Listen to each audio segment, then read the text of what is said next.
Hello everyone and welcome back to another video from Wake&Tech.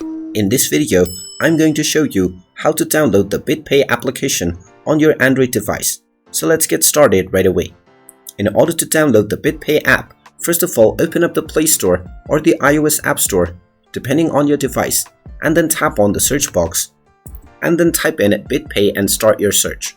Once you find the Bitpay application, go ahead and tap on it and you will see the install button. Tap on install and this will begin the download and installation of the Bitpay wallet on your device. Just wait for a while until the installation is completed, and then when you see the open button, you can tap on it to open up the application.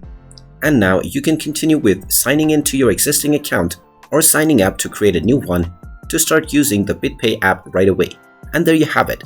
That is how easy it is to download the Bitpay application on your smartphone. If you find this video helpful, make sure you hit that like button and subscribe to our channel if you haven't done so already. Also ring that notification bell to never miss another update from us. Thank you for watching and I will see you again in the next video.